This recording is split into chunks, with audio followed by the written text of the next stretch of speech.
नमस्कार, सगरमाथा प्राइम समाचारमा स्वागत छ। म केशव शर्मा। नमस्कार, म प्रसन्न ढुङ्गाना। सगरमाथा प्राइम समाचार सुरु गरौं अहिलेसम्मका प्रमुख समाचारबाट। नेकपा प्रचण्ड माधव पक्षद्वारा निर्वाचन आयोग समक्ष पार्टीको आधिकारिकता दाबी। 70% भन्दा बढी केन्द्रीय कमिटी सदस्यहरूको समर्थन पेश। खेल क्षेत्रमा सरकारको सहयोग रहने प्रधानमन्त्री ओलीको प्रतिबद्धता अपरिहार्य र न्यूनतम आवश्यकता पूरा गर्ने भनाई। म्याग्दीमा बहुउद्देश्यीय सभाहाल निर्माणमा अनियमितता, अख्तियारबाट छानबिन सुरु। प्रक्रियामै मिलेमतोड अवैध चलखेल गरेको आरोप। म्यानमारको सैनिक कुको अमेरिकी राष्ट्रपति जो बाइडेनद्वारा आलोचना। प्रजातन्त्र पुनर्स्थापना नभए प्रतिबन्ध लगाउने चेतावनी। र राष्ट्रिय महिला लिग फुटबलको आजको खेलमा वालिङ नगरपालिकाको सहज जित। चन्द्रपुर नगरपालिका 3-0 गोल अन्तरले पराजय।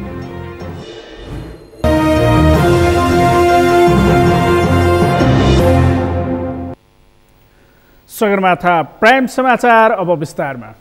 नेपाल कम्युनिस्ट पार्टी नेकपा दाहाल नेपाल पक्षले निर्वाचन आयोग समक्ष पार्टीको आधिकारिकताको दाबी गरेको छ। आज नेकपाका अध्यक्षद्वय पुष्पकमल दाहाल र माधव कुमार नेपाल तथा वरिष्ठ नेता झलनाथ खनाल लगायतका नेताहरूको टोली निर्वाचन आयोग पुगी नेपाल कम्युनिस्ट पार्टी नेकपाको आधिकारिकता दाबी गरेका हुन्। नेकपा दाहाल नेपाल पक्षका वरिष्ठ नेता झलनाथ खनालले पार्टीको 70% भन्दा बढी केन्द्रीय कमिटी सदस्यहरूको उपस्थितिमा बसेको केन्द्रीय कमिटीको बैठकको निर्णय, तथ्य, प्रमाण र नेकपाको विधान लगायतका सबै कुरा राखेर दाबी प्रस्तुत गरिएको जानकारी दिनुभयो। पुष्पकमल दाहाल र माधव कुमार नेपाल दुई अध्यक्ष रहेको पार्टी नै आधिकारिक पार्टी भनेर दाबी प्रस्तुत गरेको उहाँको भनाइ छ। त्यो 441 मध्ये अत्यधिक बहुमत झन्डै 70% हामीसँग रहेको अवस्था हामीले दुईटा केन्द्रीय कमिटीको बैठकबाट प्रमाणित गरेका छौँ। केन्द्रीय कमिटीको तेस्रो बैठक र हिजो सम्पन्न केन्द्रीय कमिटीको चौथो बैठकमा पनि त्यही स्थितिमा चाहिँ उपस्थिति रहेर हामीले निर्णय गरेका छौँ र हाम्रा सम्पूर्ण तथ्य, प्रमाण, निर्णयहरू, हाम्रो विधान सबै कुराहरूलाई राखेर हामीले दाबी प्रस्तुत गरेका छौँ। वास्तवमा नेपाल कम्युनिस्ट पार्टी नेकपा भनेको अहिले कमरेड पुष्पकमल दाहाल प्रचण्ड र कमरेड माधव कुमार नेपाल दुईटा अध्यक्ष रहेको पार्टी नै आधिकारिक पार्टी हो भनेर हामीले दाबी प्रस्तुत गरेका छौँ। दल विवादको निरूपण नभई कुनै पनि चुनाव सम्पन्न हुन नसक्ने भन्दै वरिष्ठ नेता खनालले दलको विवाद समाधान गर्नु निर्वाचन आयोगको पहिलो प्राथमिकता रहेको बताउनुभयो। दल ऐनमा टेकेर आयोगले पार्टीको निर्णय र विधानको आधारमा ठोस निर्णय गर्नुपर्ने उहाँको भनाइ छ। बहुदलीय व्यवस्थामा छौँ। दलहरूको बारेमा निरूपण नभइकन कुनै पनि चुनावहरू सम्पन्न हुन सक्दैनन्। दलहरू नै निर्वाचनका मुख्य खेलाडीहरू हुन्। ती खेलाडीहरूलाई तयार नपारिकन कुनै निर्वाचन हुँदैन। यो कुरा हामीले भन्दा बढी मात्रामा निर्वाचन आयोगले बुझेको छ। त्यसैले दलहरूको बारेमा अहिले जे खालको विवाद उत्पन्न भएको छ त्यो विवादलाई निरूपण गर्नु पहिलो प्राथमिकताको कुरा हो। नेपाल कम्युनिस्ट पार्टी नेकपा दाहाल नेपाल पक्षका नेता राजेन्द्र पाण्डेले पार्टीको विधान बमोजिम 25% केन्द्रीय कमिटी सदस्यले बैठक माग गरे अनुसार सोमबार बैठक बसी सो बैठकको निर्णय अनुसार निर्वाचन आयोगमा आधिकारिकता दाबी गर्न आएको बताउनुभयो। 275 जना केन्द्रीय कमिटी सदस्यहरूको हस्ताक्षरसहित निर्वाचन आयोगमा पार्टीको आधिकारिकता दाबी गरिएको उहाँको भनाइ छ। अगाडि 284 जनाको उपस्थिति सहित हामीले पेश गरेर गर्दाखेरि पनि उहाँहरूले हाम्रो निर्णयलाई, हाम्रो उपस्थितिलाई, हाम्रो पुस 7 गते भएको बैठकलाई उहाँहरूले अमान्य गरिसकेपछि हाम्रा 25% केन्द्रीय कमिटीका सदस्यहरूले हाम्रो यही निर्वाचन आयोगमा पेश भएको विधान बमोजिम नै केन्द्रीय कमिटीको बैठक इमर्जेन्सी बोलाउन लगाए सदस्यले। त्यही बैठक त्यसैको आधारमा हिजो बैठक बस्यो र त्यही बैठकको निर्णय अनुसार हामी यहाँ आयौँ र माघको 12 गते निर्वाचन आयोगले दिएको जो पत्र छ त्यो पत्रमै आधारित भएर हाम्रो अब दाबी गर्ने पिरियड सुरु हो। नेता पाण्डेले नेकपाको विवाद निरूपण नगरी निर्वाचनको अन्य कार्यक्रम नहुने बताउनुभयो। सरकार विरुद्ध सर्वोच्च अदालतमा फेरि अर्को रिट परेको छ। संवैधानिक परिषदले गरेका नियुक्ति रोक्न माग गर्दै वरिष्ठ अधिवक्ता दिनेश त्रिपाठीले रिट निवेदन दायर गर्नुभएको हो। त्रिपाठीले राष्ट्रपतिको कार्यालय, नेपाल सरकार तथा प्रधानमन्त्री तथा मन्त्री परिषदको कार्यालय विरुद्ध रिट निवेदन पेश गर्नुभएको छ। आज बिहान 11 बजे निवेदन पेश भएको र दर्ता प्रक्रियामा रहेको अधिवक्ता त्रिपाठीले जानकारी दिनुभयो। रिट निवेदनमा त्रिपाठीले विभिन्न 11वटा आयोगमा संविधान विपरीत संसदलाई छलेर नियुक्ति गर्न लागेका पदाधिकारी तथा सदस्यहरूको नियुक्ति बदरभागी भएको भन्दै उक्त नियुक्ति रोक्नका लागि रिट निवेदन दिनुभएको हो।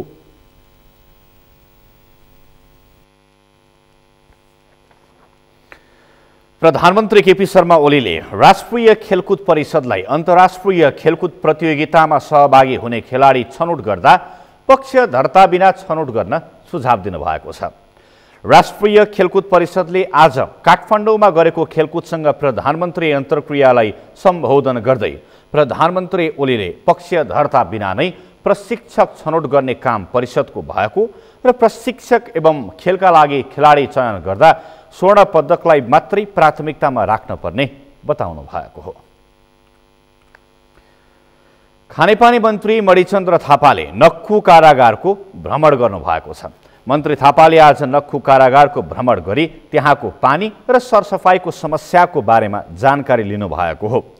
कारागार प्रशासन र कैदीबन्दीको आग्रह अनुसार भ्रमणमा आएको मन्त्री थापाले बताउनुभयो।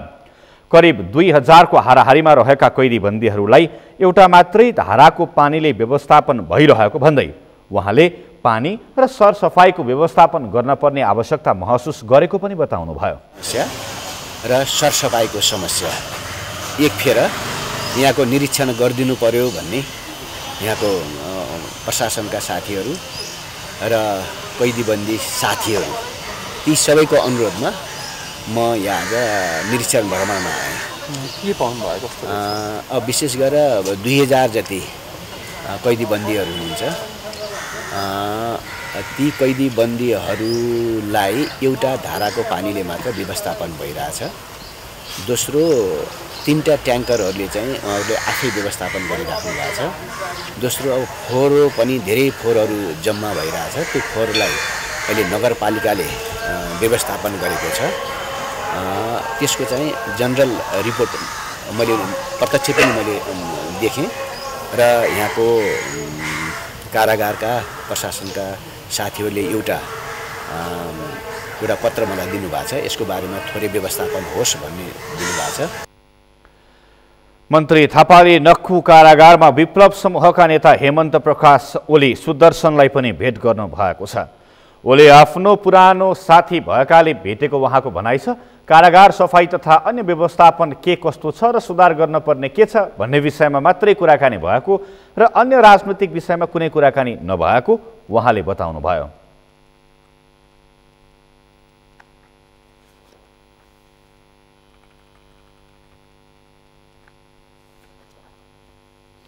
काठमाडौँ महानगरपालिकाले कमल पोखरी निर्माण कार्य गुरु योजना अनुरूप नै भएकाले विरोध गर्न पर्ने कारण नभएको बताएको छ। काठमाडौँ महानगरपालिकाका प्रमुख प्रशासकीय अधिकृत राजेश्वर गेवालीले कमल पोखरीको संरक्षण गर्नका लागि गुरु योजना बनाएर निर्माण कार्य गरिरहेको र कमल पोखरीको जग्गामा अनाधिकृत रूपमा बनाइएको स्पोर्ट्स क्लब र राधे राधेको भवन हटाएकाले त्यसको विरोध गर्न पर्ने कारण नभएको बताउनुभयो। उक्त भवनहरू नक्सा पास गरेर स्वीकृति नलिई बनाइएको पनि उहाँले जानकारी दिनुभयो। काठमाडौँ महानगरपालिकाले कमल पोखरीको संरक्षण गर्नको लागि कमल पोखरीलाई एउटा मास्टर प्लान बनाएर निर्माण कार्य गरिरहेको छ।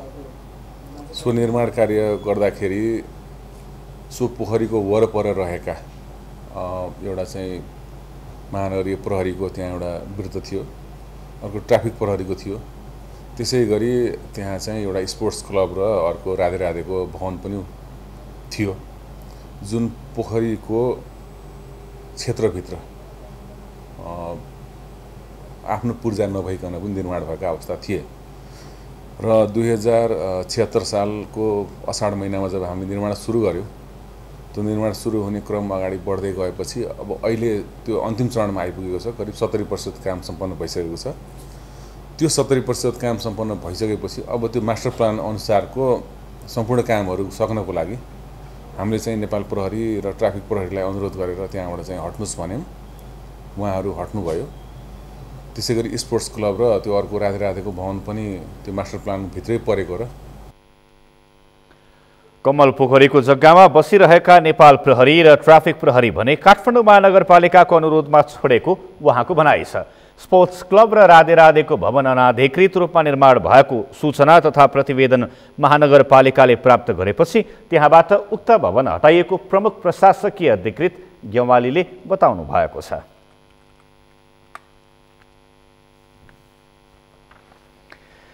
नेपाली सेनाले नियमित अभ्यास भन्दै हिजो राति 10 वटा बख्तरबन्द गाडी चक्रपथ परिक्रमा गराएको छ। तत्कालीन राजा ज्ञानेन्द्रले सत्ता हातमा लिएकै दिनकै संयोगमा सेनाको सितापाइला स्थित युद्ध कवच गणले बख्तरबन्द गाडी चक्रपथमा परिक्रमा गराएको हो। सेनाले बख्तरबन्द गाडीको चक्रपथ परिक्रमा बारे आइतबार नै जानकारी गराएको थियो। त्यसैगरी 8 वटै प्रेतना अन्तर्गतका मेकनाइज्ड युनिटहरूबाट बुधबार देशका विभिन्न स्थानहरूमा बख्तरबन्द गाडीहरूको अभ्यास गर्ने योजना रहेको सैनिक प्रवक्ता सहायक रथी सन्तोष बल्लभ पौडेलले जानकारी दिनुभयो।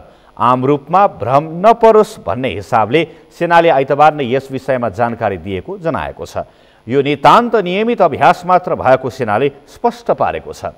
बख्तरबन्द गाडीहरू सातामा 2 पटक सितापाइलाबाट चौभारसम्म नियमित रूपमा अभ्यास गर्दै आएकोमा अहिले लामो रुटमा अभ्यास गरिएको सैनिक जनसम्पर्क तथा सूचना निर्देशनालयका महासेनानी पदम बुढाले जानकारी दिनुभएको छ। सगरमाथा प्राइम समाचारमा पालो भएको छ विश्रामको विश्रामपछि म्याग्दीमा बहुद्देशीय सभाहाल निर्माणमा अनियमितता अख्तियारबाट छानबिन सुरु प्रक्रियामै मिलेमतो र अवैध चलखेल गरेको आरोप। म्यानमारको सैनिक कुको अमेरिकी राष्ट्रपति जो बाइडेनद्वारा आलोचना प्रजातन्त्र पुनर्स्थापना नभए प्रतिबन्ध लगाउने चेतावनी र राष्ट्रिय महिला लिग फुटबलको आजको खेलमा वालिङ नगरपालिकाको सहजित चन्द्रपुर नगरपालिका 3-0 गोल अन्तरले पराजित।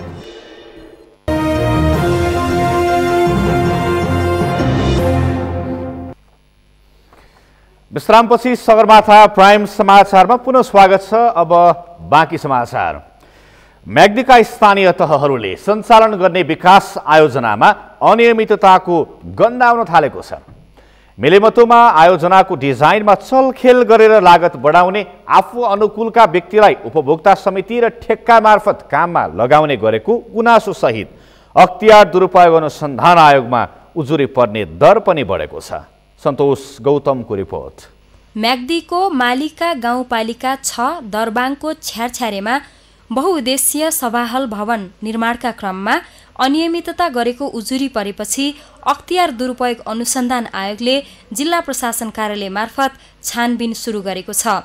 आयोगको निर्देशन अनुसार प्रशासनले प्राविधिक, प्रशासनिक र लेखा समूहका अधिकृत स्तरका अधिकारीको सहभागितामा टोली बनाएर छानबिन थालेको हो। भवनको नाप जाँचका साथै सम्बन्धित कागजातको अध्ययन सुरु गरेको टोलीले तयार पार्ने प्रतिवेदन रायसहित अख्तियारमा पठाइने प्रशासनले जनाएको छ। मालिका गाउँपालिका अन्तर्गतको यो सभाहाल निर्माणका सम्बन्धमा केही अस्वाभाविक चाहिँ प्रक्रियाको प्रश्न उठाइ परेको अख्तियार दुरुपयोग अनुसन्धान आयोगमा सुर्खेतमा परेको उजुरीका सम्बन्धमा छानबिन गरी सोको प्रतिवेदन पठाइदिन भन्ने चाहिँ निर्देशन बमोजिम यस जिल्ला प्रशासन कार्यालयका तर्फबाट प्रशासन, लेखा र प्राविधिक तर्फका अधिकृत स्तरका कर्मचारीहरूको छानबिन टोली गठन गरी सो छानबिन टोलीले यस प्रकरणको छानबिन गरिरहेको छ र हिजो मात्रै स्थलगत छानबिनका लागि चाहिँ टोली सम्बन्धित स्थानमा पुगेको अवस्था थियो। मालिका गाउँपालिकाको 60 र गण्डकी प्रदेश सरकारको 40% साझेदारीमा छ्यारछ्यारे स्थित जनप्रिय माविको जग्गामा सभा हल निर्माणका लागि बागलुङको जयलक्ष्मी निर्माण सेवाले 2076 फागुन 15 गते 1,04,00,000 रुपैयाँमा ठेक्का सम्झौता गरेको थियो। विद्युतीय माध्यमबाट आह्वान गरिएको ठेक्का प्रक्रियामा 2वटा फर्मले सहभागिता जनाएका थिए। लक्ष्यभन्दा 7 महिना छिटो सकिएको सो सभा हलको अस्वाभाविक लागत बनाएको, अनुकूलका ठेकेदारलाई काम लगाउन ठेक्का प्रक्रियामा मिलेमतो र चलखेल भएको आरोप लागेको छ। डिजाइन अनुसार पुस पहिलो साता काम सकेका निर्माण व्यवसायीले भने पदाधिकारीले अनुगमन गर्न र कर्मचारीले बिल बनाएर अन्तिम किस्ता भुक्तानी गर्न आनाकानी गरेको गुनासो गरेका छन्। लकडाउनको बावजुद हामीले चाहिँ बीचमा काम रोक्नु पर्यो। त्यसको साथसाथै नै अहिले हामीले लगभग हाम्रो एग्रिमेन्ट डेटभन्दा 7 महिना अगाडि नै भवन चाहिँ सिद्धाएर अब हस्ताक्षर गर्ने क्रममा रहेको छ। 20 लाख रुपैयाँ पेस्की लगेका निर्माण व्यवसायीले दोस्रो चरणमा थप 30 लाख भुक्तानी लगेका छन्। दरबाङको सभाहल निर्माणको डिजाइन र ठेक्का प्रक्रिया प्रदेश सरकार अन्तर्गत यो वर्षदेखि खारेज भएको भवन डिभिजन कार्यालय बागलुङका कर्मचारीले गरेका थिए। गाउँपालिकाले सञ्चालन गर्ने योजनाको डिजाइन र ठेक्का प्रक्रियामा भवन डिभिजनका कर्मचारीको संलग्नता र सक्रियतालाई शङ्काको रूपमा हेरिए पनि पदाधिकारीहरूले भने पालिकामा कर्मचारी नभएकाले भवनबाट प्राविधिक सहयोग मात्र मागिएको बताएका छन्। यसको ठेक्का प्रक्रिया पनि हामी गाउँपालिका मार्फतै निकालेको। गाउँपालिकामा हामीसँग त्यो सम्बन्धी मेन पावर नभइसके पछाडि भवन डिभिजन कार्यालय बागलुङको चाहिँ प्राविधिक अनि हाम्रो प्राविधिक ग्रुप बसेर उहाँहरूको चाहिँ एउटा कोर्डिनेसनमा योलाई चाहिँ इभिट गरेर यसको चाहिँ ठेक्का प्रक्रिया अगाडि बढाएर यो काम चाहिँ हामीले अगाडि बढाएको र यसको चाहिँ उद्देश्य भनेको यो बनिसके पछाडि हामीले स्कुलको एरियाभित्र हामीले बनाउँदा चाहिँ के हुन्छ भने एक त संरक्षण पनि हुन्छ, विद्यालयको आठोभित्र भयो भने दैनिक चाहिँ विद्यालय प्रशासनिक त्यहाँ चाहिँ प्रशासनको सबैको अलिकति रेखदेख पनि हुन्छ, विद्यालयलाई चाहिँ विभिन्न कार्यक्रमहरू गर्न पनि सजिलो हुन्छ र यो क्षेत्रमा रहेको ठुला कार्यक्रमहरू पनि त्यसमा आयोजना गर्नलाई चाहिँ सहज चाहिँ हुन्छ। त्यो उसले चाहिँ बहुद्देश्य भवन डिजाइन र लागत अनुमानमा भने बाहिरबाट खरिद गर्ने उल्लेख भए पनि सभाहल निर्माणमा आवश्यक पर्ने बालुवा निर्माण स्थलकै प्रयोग गरिएको मजदुरहरूले बताएका छन्। निर्माण प्रक्रियामा अपारदर्शी गतिविधि हुनु, पदाधिकारी कर्मचारी निर्माण व्यवसायीले एक अर्कालाई दोष लगाएर पन्छिन खोज्नुले चलखेलको शङ्का र आरोपमा बल पुगेको छ। सगरमाथा टेलिभिजनका लागि म्याग्दीबाट सन्तोष गौतमको रिपोर्ट। राष्ट्रिय गौरवको भेरी बबई डाइभर्सन बहुद्देशीय आयोजनाका श्रमिकले पारिश्रमिक नपाएपछि हडताल सुरु गरेका छन्। आयोजना परामर्शदाता महाव घोड्स इन एसोसिएसन विथ नेपाल मार्फत काम गर्ने श्रमिकले 1 वर्षदेखिको पारिश्रमिक नदिएको भन्दै हडताल सुरु गरेका हुन्। गत असार 22 गते रोजगारदाता र श्रमिक बीच 1 वर्षको बाँकी पारिश्रमिक 1 महिनाभित्र दिने मौखिक सहमति भए पनि हालसम्म भुक्तानी नदिएपछि आन्दोलित हुन परेको श्रमिक अगुवा प्रवीण यादवले बताउनुभयो। उहाँले रोजगारदातासँग बक्यौता पारिश्रमिक दिन 6 पटकसम्म लिखित अनुरोध गर्दा समेत सुनवाई नभएपछि आन्दोलित हुन परेको उहाँले बताउनुभयो। एकमुष्ट बक्यौता पारिश्रमिक भुक्तान नभएसम्म शान्तिपूर्ण अनिश्चितकालीन हडताल जारी रहने उहाँले बताउनुभयो।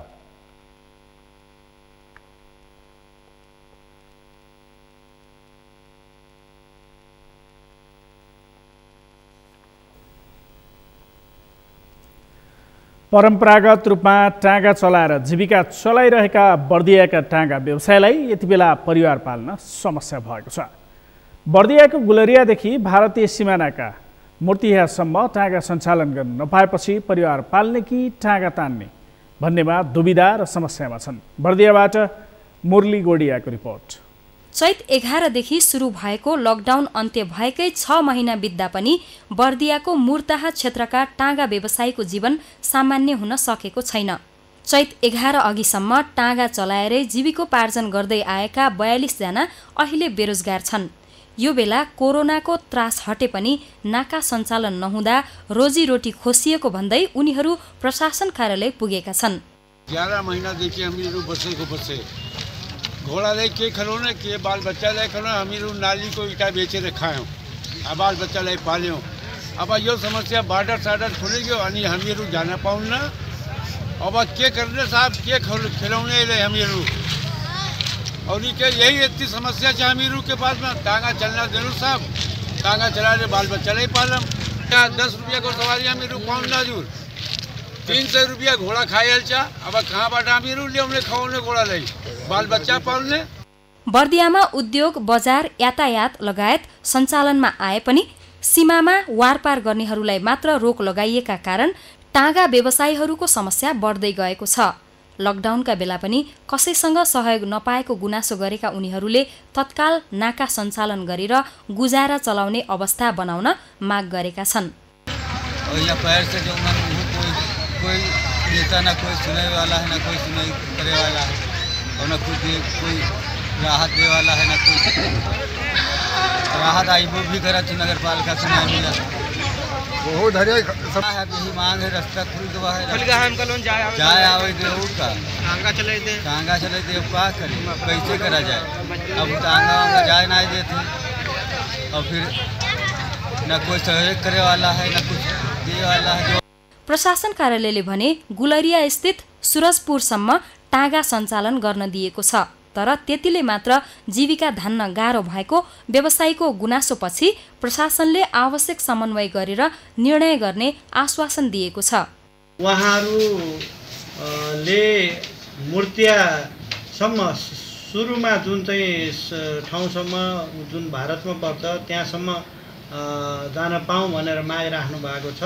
यसको बारेमा हामी नेपाल सरकारसँग समन्वय गर्छौँ र यहाँको परिस्थिति विश्लेषण गरेर अब जुन यात्रुको सहजीकरण गर्ने र व्यवसायीहरूको पनि जुन परम्परागत रूपमा सञ्चालन भइरहेको व्यवसाय छ त्यो व्यवसाय पनि बाँच्ने वातावरण तयार गर्न स्थानीय प्रशासन लागेको छ।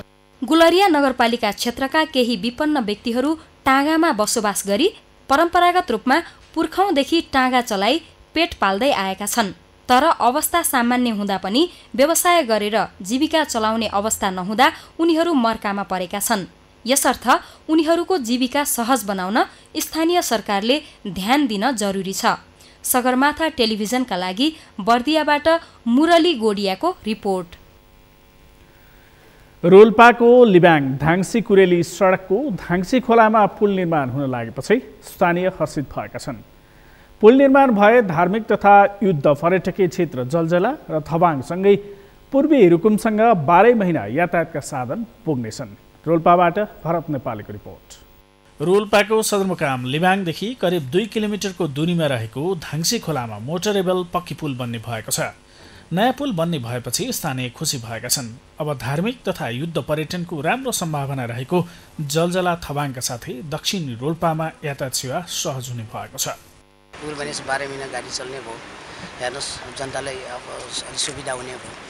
चल्ने बर्खा त अब पारको मान्छे वारको वार, पारको मान्छे पारको पार तपेर हेर्नुहोस् अब 2 घन्टाको बाटो घुमेर गएर खाद्य अन्न बोक्ने अवस्था त्यही हुन्छ। पुल बन्यो भने 12 महिना अब जे होस् खाद्य अन्न ओसार्नेलाई नि गाडी चल्ने नि ठिक हुने।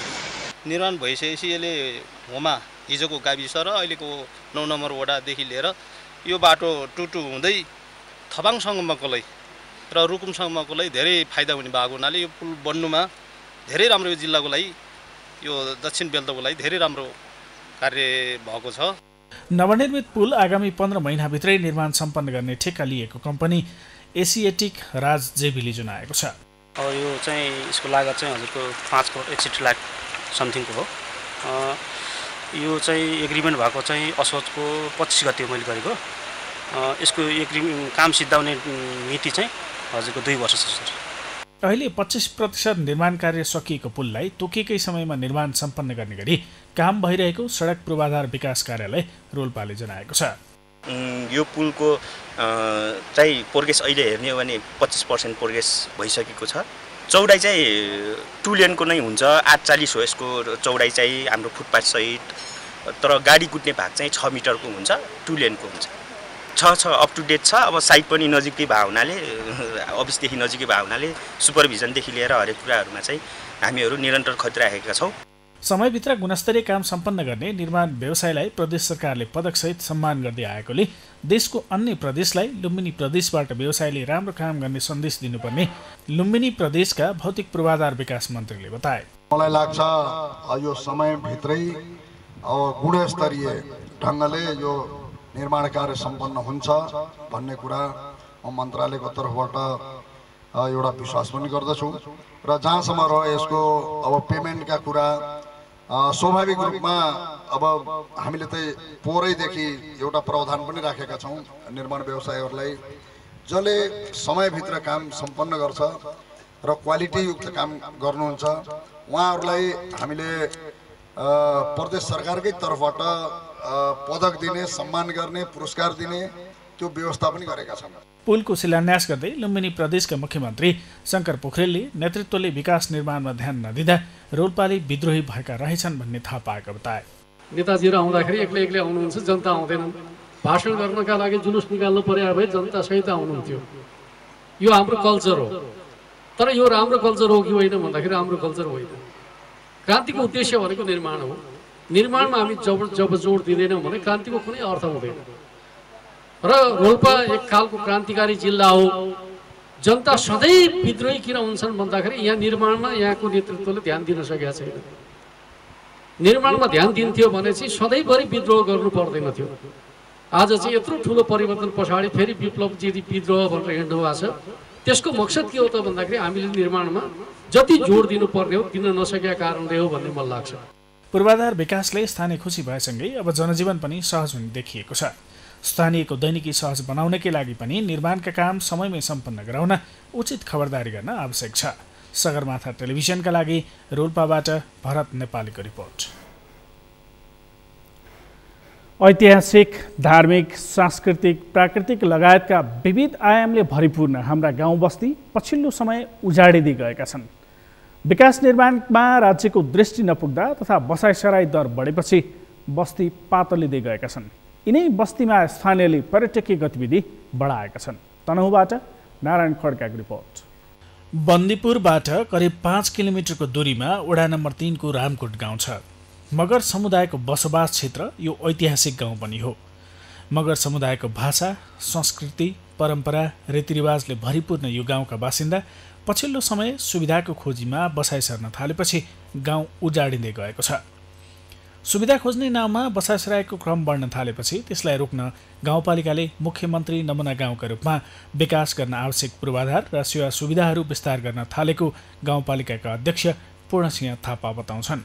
यो रामकोटलाई चाहिँ हामीले विशेष अहिले प्राथमिकता राखेका छौँ र अब जसरी प्रदेशबाट सहयोग भएको छ र उत्तिकै हाम्रो गाउँपालिकाबाट पनि यसलाई हामीले दृष्टि पुर्याएका छौँ र अहिले मुख्यमन्त्री नमुना गाउँ भनेर यो अब पर्दैछ हैन। यसो गरिदियो भने अब करिब करिब यहाँको भौतिक पूर्वाधारहरू, बाटाघाटाहरू, खानेपानीहरू हैन, अब जस्तो बिजुलीकै कुरा, अब यो सोलर पनि हामीले राखेका छौँ यहाँ। अझ यसलाई थप गर्ने कुराहरू यसरी अगाडि बढाएर भौतिक पूर्वाधारमा हामी यो रामकोटलाई सम्पन्न बनाएर अब हिजो 5 वर्षै अगाडि आउँदो पनि यहाँको सरसफाइदेखि लिएर सबै कुराहरू चाहिँ पछाडि थियो। यसलाई अब भौतिक रूपमा सम्पन्न गराएर यो आगामी वर्ष चाहिँ हामी यहाँको जनताहरूलाई उत्पादनसँग जोड्ने लक्ष्य राखेका छौँ। यहाँका लोकल प्रकारका उत्पादनहरू जे हुनसक्छ सम्भावना यहाँका हावापानीमा, अब त्यसलाई नै हामी प्रमोट गर्ने भनेका छौँ। पर्यटन, कृषि, शिक्षा, स्वास्थ्य, सहकारी र पूर्वाधार समृद्ध बन्दीपुर निर्माणको मूल आधार भन्ने उद्घोषका साथ अगाडि बढेको बन्दीपुरले पर्यटनबाट नै रोजगारी सिर्जना गरी समृद्धि हासिल गर्ने लक्ष्य लिएको छ। सर अब यही बाटो बनाउनु पर्यो पहिले भनेर चाहिँ बाटो बनाउनु लाग्यो। अनि हाम्रो चाहिँ नि अब के अरे सँग लाइन छैन, होमस्टेको भवनी छैन, एकदम त्यही भएर समस्या छ कि। अनि उहाँले मैले कुरो राखेको थिएँ, हामीहरूको चाहिँ नि तालिम दिनु पर्यो बोल्नको लागि चाहिँ नि भनेर मैले अस्ति नै मैले कुरो नि राखेको थिएँ। अनि हुन्छ भन्नुभएको थियो। अब सबै कुरो कमजोर छ भने अब पूर्व तयारी छैन, अब मिल्नु छैन, अनि फेरि घर नम्बर नि छैन। अब भन्यो भने अब सबै अब पूर्व तयारी नभएकोले अब समस्या भयो कि। रामकोट गाउँलाई केन्द्र बनाएर ब्यास नगरपालिका र आबु खैरेनी गाउँपालिकालाई साइकल लेनबाट जोडेर संयुक्त रूपमा ग्रामीण पर्यटन प्रवर्धन कार्यक्रम अगाडि बढाइएको छ। र यही आवमा त्यो सडक स्तरोन्नति भइसकेपछि पनि यहाँको चाहिँ यो सडक एसेसको लागि यसले एउटा महत्त्वपूर्ण भूमिका खेल्नेछ। अर्को रह्यो जस्तो हामी जो साइकल लेनबाटै आयौँ, त्यो साइकल लेनले एउटा त पैदल यात्रीहरू र अर्को त्यसले बन्दीपुरसँग चाहिँ यो 4.8 किलोमिटरको दूरीमा डाइरेक्ट रामकोटलाई जोड्ने हुँदा बन्दीपुरमा आएका पर्यटकहरूलाई यता हिँडेरै भए पनि अथवा साइकलमा आउन सक्नेलाई साइकल लेनबाट गराएर हामीले ल्याउन सक्ने एउटा चाहिँ ठुलो सम्भावना रहेको छ र त्यसले चाहिँ पर्यटकहरूको जुन बसाइ छ त्यसलाई लम्ब्याउने र यहाँको चाहिँ होमस्टे लगायतको चाहिँ प्रवर्धन हुने हाम्रो एउटा विश्वास छ। कृषिलाई पर्यटनसँग जोड्ने योजनाका साथ कृषिमा आधुनिकीकरण गर्ने उद्देश्यले चक्लाबन्दी कार्यक्रमलाई पनि अगाडि बढाइएको छ। हामी बाहिरी मान्छेहरू देखेर अलि लजाउने, डराउने, बोल्न नसक्ने र जानेको कुराहरू पनि हामीले व्यक्त गर्न नसक्ने अवस्थाका दिदीबहिनीहरूमा पर्छौँ। जनजाति भन्ने छ, त्यसमाथि अब यो गुरुङ मगर भनेको हामी रमाइलोमा बिताउने खालका जातिहरू भएर पनि आर्थिक उपार्जन गर्नुपर्छ, आर्थिकसँग चाहिँ जोडिनुपर्छ भन्ने चेतनाहरू एकदमै कम भएको अवस्थाका हुन्छन् र यो गाउँमा पनि त्यस्तै खालको महिला दिदीबहिनीहरू हुनुहुन्थ्यो र उहाँहरूलाई चाहिँ हामीले एउटा समूहमा गठन गरेर अनि होमस्टेमा आबद्ध गरेर 2 पैसा चाहिँ आय आर्जनमा गर्न सकिन्छ। महिला दिदीबहिनीहरू भनेको चाहिँ एउटा चुलो र चौकामा घाँस दाउरा मात्रै गर्ने के अरे होइनौँ, हामी चाहिँ आर्थिक आयमा पनि हामीले अब बाँकी समयहरू बिताउनु पर्छ र आफ्नो लागि र बच्चाहरूको लागि 2 पैसा आफैले खर्च गर्न सक्ने हैसियतको हुनुपर्छ भनेर चाहिँ हामीले विभिन्न तालिमहरू, आय आर्जनहरू गरेर र यो होमस्टेबाट पनि आफैले अब पाहुनाहरू कसरी राख्ने हैन, सरसफाइलाई विशेष गरेर सरसफाइ कसरी गर्ने भन्ने कुराहरू चाहिँ हामीले गाउँपालिका स्तरीय र यही विशेष गरेर होमस्टेकै लागि रामकोटकै लागि भनेर पनि रामकोटमै तालिमहरू दियौँ गत वर्ष। 96 घर परिवार मगर समुदायको बसोबास रहेको रामकोट गाउँको अहिले काँचुली फेरिँदै गएको छ। नयाँ मान्छे गाउँमा आउँदा घरभित्रै बस्ने यहाँका महिलाहरू अहिले आफ्नो नाम भन्ने तथा गाउँको समस्याका विषयमा बोल्न सक्ने भएका छन्। बसाइसराईमा नमुना बन्दै गएको गाउँका सबै घर र बाटोमा ढुङ्गा छाप्ने तथा सडक बत्ती राखिएका छन्। स्थानीय पनि आफ्नो समुदायको भाषा संस्कृतिको संरक्षण गर्दै गाउँमै स्वरोजगार बन्ने लक्ष्यका साथ अघि बढिरहेका छन्। सगरमाथा टेलिभिजनका लागि तनहुँबाट नारायण खड्काको रिपोर्ट। नेपालका 4 धाममध्ये एक धाम रुरु धामलाई पर्यटकीय धार्मिक केन्द्र बनाउने गरी भौतिक संरचना निर्माण थालिएको छ। धार्मिक पर्यटकीय गन्तव्य बनाउने गुरु योजना तयार गरी लुम्बिनी प्रदेश सरकारले पूर्वाधार निर्माण थालेको हो। पाल्पाबाट किरण कौशलको रिपोर्ट। धार्मिक पर्यटकीय पूर्वाधार अन्तर्गत रेडी खोला र कालीगण्डकी क्षेत्रमा तटबन्ध बनाइने र ऋषिकेश मन्दिर संरक्षण गरिनेछ। नेपालकै ठूलो धार्मिक तीर्थस्थल बनाउने योजना सहित लुम्बिनी प्रदेश सरकारले पूर्वाधार निर्माण थालेको हो। रिडीदेखि रुद्रबेनीसम्म 79वटा धार्मिक संरचना निर्माण गरी धार्मिक स्थल बनाउने महत्त्वाकांक्षी योजना अन्तर्गतका काम अघि बढेका हुन्। लुम्बिनी प्रदेशका मुख्यमन्त्री शङ्कर पोखरेलले धार्मिक पर्यटकीय गन्तव्य बनाउने योजनाको शुभारम्भ गर्नुभएको थियो। कालीगण्डकी र रिडी खोलाले रुरु धाम र बस्ती कटान गरी जोखिम बढाउँदै गएपछि यसको संरक्षणको पहल भएको हो। भारतको बनारस शैलीमा धार्मिक पूर्वाधारहरू निर्माण गर्ने, कालीगण्डकीमा स्नान स्थल, दाह संस्कार गर्ने स्थल निर्माण र ऋषिकेश मन्दिर संरक्षण गरेर धार्मिक पर्यटकहरूलाई आकर्षित गर्ने ऋषिकेश मन्दिर व्यवस्थापन समितिका अध्यक्ष परशुराम भट्टराई बताउँछन्। पवित्र स्थान हुँदा पनि यो धेरै ओझेलमा थियो। अहिले प्रदेश सरकार र सङ्घीय सरकारको संयुक्त उसमा एउटा रुरु क्षेत्र डिपिआर तयार भएको छ। यो डिपिआर भित्र यो खोला कालीगण्डकी र रिडी खोलालाई एउटा तटबन्ध गरेर निश्चित यो भूभागलाई संरक्षण गर्ने र यसमा यो क्षेत्रलाई राम्रो एउटा सुन्दर रुरु क्षेत्रको रूपमा विकास गर्ने योजनालाई यो रिडी खोला र कालीगण्डकीलाई निश्चित दायराबाट लैजाने र बीचमा रहेका भागहरूमा सत्तल, आश्रम, पर्यटनका आकर्षक पार्कहरू यिनी निर्माण हुने योजना छ। भू तथा जलाधार व्यवस्थापन कार्यालय पाल्पाले बृहत परियोजना सञ्चालनका लागि 34 करोड 20 लाख 60 हजार ठेक्का सम्झौता गरेर कार्य अगाडि बढाएको छ। पहिलो चरणमा रिडी खोला र कालीगण्डकी नदी सहित ऋषि केशव मन्दिर क्षेत्रमा गरी 2820 मिटर लम्बाई र 7 मिटर उचाइका आरसीसी टेवा पर्खाल निर्माण गरिनेछ। यस क्षेत्रमा 666 थान ग्याबियन भरेर खोला र नदीको बहाव नियन्त्रण गरिनेछ। टेवा पर्खाल र ग्याबिन बनेपछि पाल्पा र गुल्मी खण्डमा रिडी खोला र ऋषिकेशव मन्दिर वरिपरि करिब 2.5 हेक्टर र रुरु क्षेत्र धामको 50 हेक्टर जमिन संरक्षण हुनेछ। रुरु धार्मिक क्षेत्र पर्यटकीय प्रवर्धन गुरु योजना अनुसार 1 अर्ब 40 करोड रुपैयाँ लाग्नेछ। त्यसका लागि बजेट प्रदेश सरकारले क्रमागत रूपमा विनियोजन गर्ने भू तथा जलाधार व्यवस्था कार्यालय पाल्पाका कार्यालय प्रमुख आनन्दराम घिमिरे बताउँछन्। सङ्घीय सरकार र प्रदेश सरकारको संयुक्त लगानीमा यस्ता सञ्चालन हुने आयोजना हो र यसले खास गरी रेडी क्षेत्र यसको अवधि चाहिँ 2 वर्ष 6 महिना अर्थात् 30 महिना रहेको छ र यसको कुल लागत 34 करोड 20 लाख 60 हजार 639 रुपियाँ चाहिँ यसको कुल लागत रहेको छ। यो आयोजना अन्तर्गत खास गरी गुल्मी जिल्लामा रिडी र कालीगण्डकी नदीमा 1680 मिटर र पाल्पातर्फ 1140 मिटर गरी 2880 वर्ग घनमिटर चाहिँ 7 मिटर अग्ला टेवा पर्खाल निर्माण गरिनेछ। त्यसको अतिरिक्त 666 थानको लन्चिङ एप्रोच बनाइनेछ। त्यस्तै 6400 घनमिटर जति त्यसको रिटेनिङ वालको पछाडिपट्टि माटो भर्ने काम सम्पन्न गरिनेछ। यस आयोजनाबाट खास गरी 10,000 जनसङ्ख्या जति लाभान्वित हुने 60,000 श्रमदिन रोजगारी उत्पन्न हुनेछ भने ऋषिकेश र रिडी बजारलाई संरक्षण गर्दाखेरि करिब 2.5 हेक्टर जति जमिन चाहिँ संरक्षण हुने यसको चाहिँ उपलब्धि देखिएको छ। पहिलो चरणको काम निर्माण व्यवसायीले 30 महिनाभित्र सक्ने गरी ठेक्का सम्झौता भएको छ। योजना सम्पन्न भए पनि पाल्पा गुल्मी र स्याङ्जा सहित धार्मिक पर्यटकहरूलाई लाभ पुग्नेछ। नदी र खोलाको कटान नियन्त्रण गरेर जमिन संरक्षण गर्ने, बस्ती तथा धार्मिक स्थलहरू जोगाउने र गुरु योजना अनुसारको पूर्वाधार निर्माण गरिनेछ।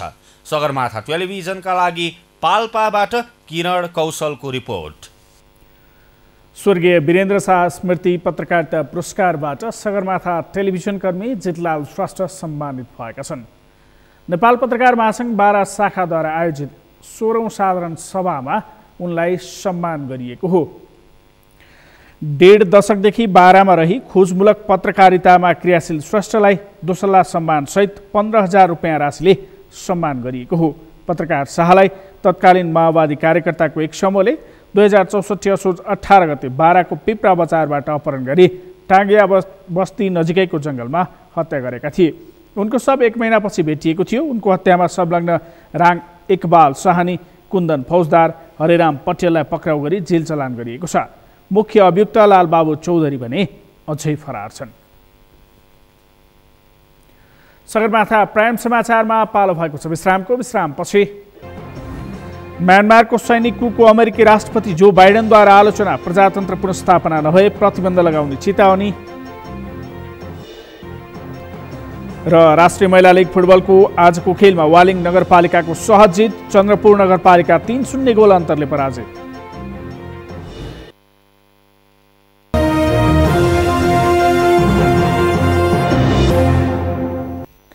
अब पालो अर्थ समाचारको।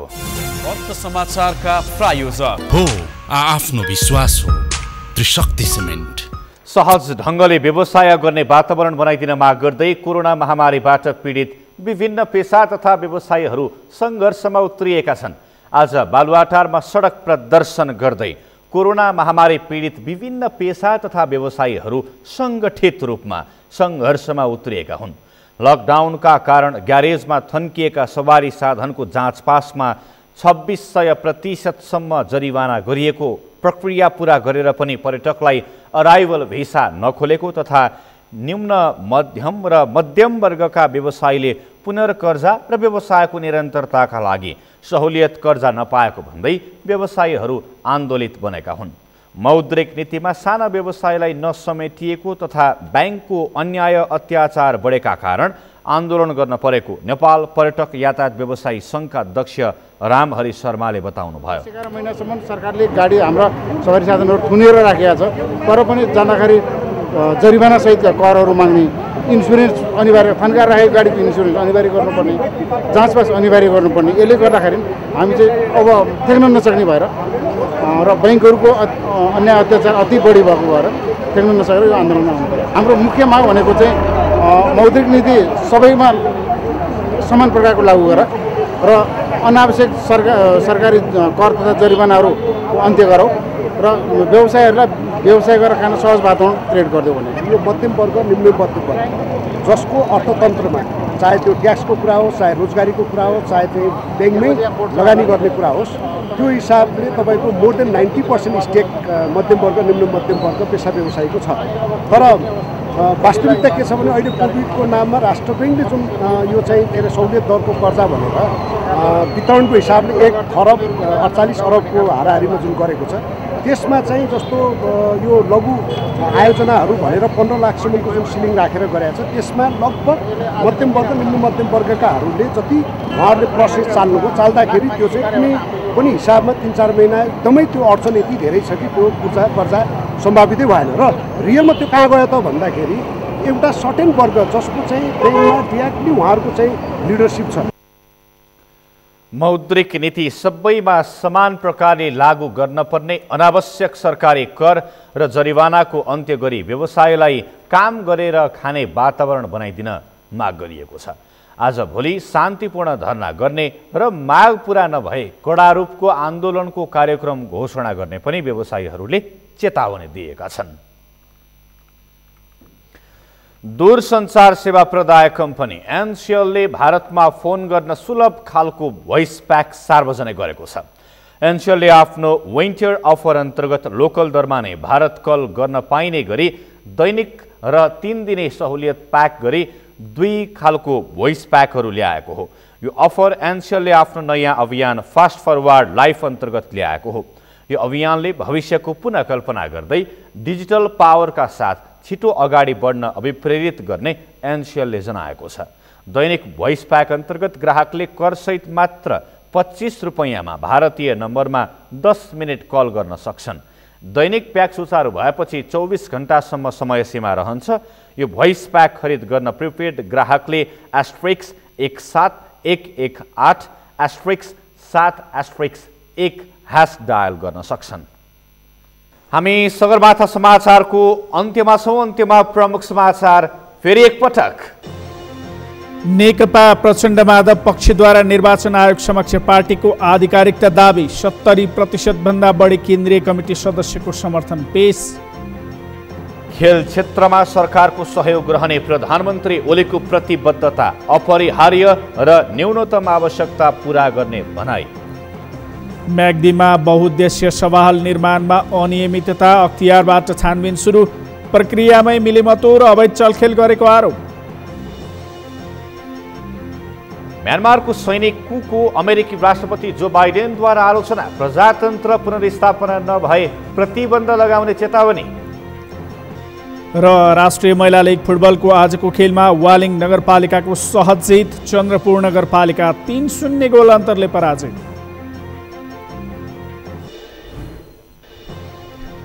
हौस् त, सगरमाथा प्राइम समाचार अहिलेलाई सकियो। तपाईँ समाचार बुलेटिनका साथै सगरमाथा टेलिभिजनका सम्पूर्ण कार्यक्रम www.sagarmatha.tv मा पनि पढ्न र हेर्न सक्नुहुनेछ।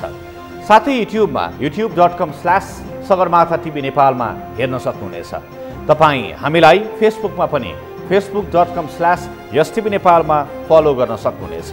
समाचारको शिखर, नेपालको गौरव, नेपालको पहिलो न्युज च्यानल सगरमाथा टेलिभिजन हेर्दै गर्नुहोला। नमस्कार। नमस्कार।